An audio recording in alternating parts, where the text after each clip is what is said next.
Hello again, everyone. Edwin Learnard back once again. In this YouTube segment, I'm going to be giving you a review of the Investigation Discovery ID television network series. It's called Hear No Evil. Seems like it's like a counterpart to that See No Evil series on the same network.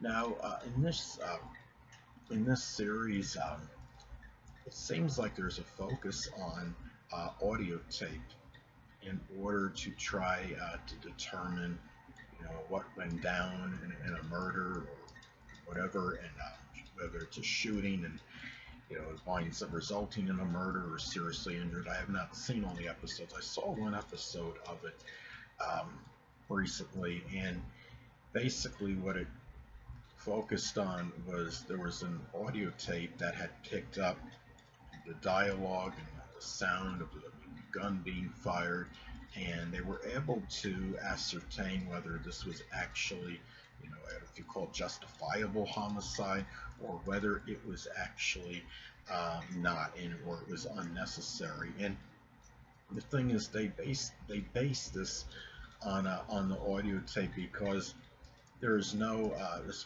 far as I know, there's no videotape evidence that is used in this. And the thing is, they were actually able to go by the dialogue in the episode that I saw, and they were able to determine whether it was done, whether this was something more malicious or it was something that was actually, um, whether it was justified. And the thing about a show like this, and it was interesting, I'm not really sure how there was an audio, there was a recording of it anyway, uh, but apparently there was some recording device at the home at the time that actually picked up on this. So the thing about it is, a show like this really lets you know and gives you a reminder that it's very hard. I mean, to do something, whether you're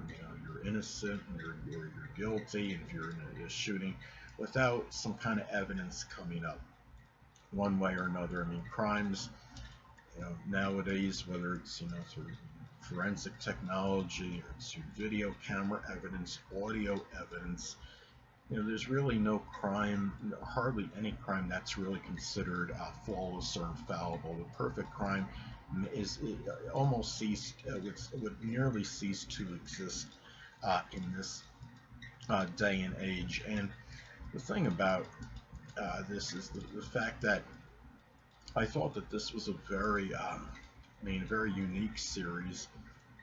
The fact that it's picking up on the way people communicating, and in the sound of the gunfire and what's being said after it, in really being able to tell whether this was something. I mean, whether it's justifiable homicide or whether it's something that had more malice connected with it. And the thing about this too is that I think what this lets people understand and be cognizant of, if they weren't before, that if they don't have anything, they're in a situation where they could be in a crime, or I should say, be a victim of a crime, perhaps. I mean, it's imperative to have something where you can have some kind of evidence, and if it means to have something like a recording device discreetly placed somewhere in the home, that could be a way of actually having certain evidence as to what had actually gone down. And I mean, if you don't have a video camera, then then the audio device recorder would actually might be the next best thing. I mean, the video camera is better, of course, because you can get footage of the person that's in there. And say if somebody came into, say hypothetically, somebody comes into your home and they take a shot at you, you survive, and if they weren't even wearing a mask, the video, and if there's a video camera there, then it could obviously capture the person, the face, But an audio recording, of course, wouldn't do that. They would just have to go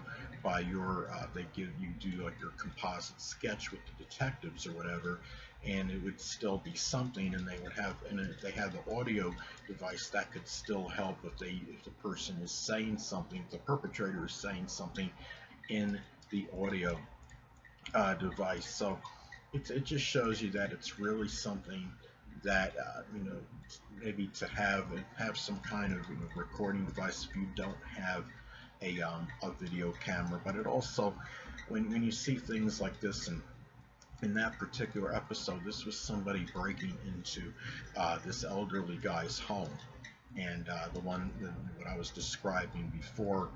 Um, and the thing is, it's something that we have to really keep in mind, and sometimes it's just better if you can afford like an elaborate alarm system for your home, a security system, so you don't have to worry about somebody breaking in necessarily. I mean, having an audio or video recorder. If you have a sophisticated alarm system, that I would think that could deter somebody, or could at least prevent somebody. I mean, if somebody's trying to break in, it could likely set off an alarm very quickly, and you don't have to worry necessarily about having the confrontation with the person, or the person even actually getting into your home. Now, I understand they also have something called a Wi-Fi doorbell, which allows you to screen who's at your door. So those are some things as well, and it's important too. If you have like, I mean, I think this person, that the people that came in, at least one of those people that broke in that home in that episode I was talking about before, when the guy had shot the two intruders in his home, and they were trying to ascertain whether it was actually justifiable homicide or not. It broke through the window, and I'm sure there's some windows that people can get that, I mean, that are actually harder to break into. And it's so if you have some kind of you have the money to spare, you get your own home, you have control over what you can install, what you don't put in the home.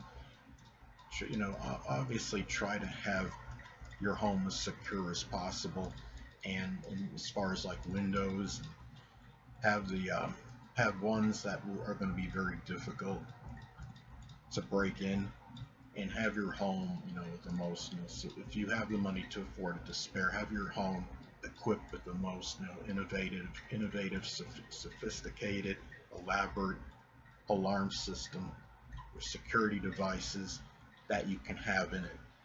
So anyway, people, that'll conclude this YouTube segment. Until next time, people, Edwin Learnard saying stay well.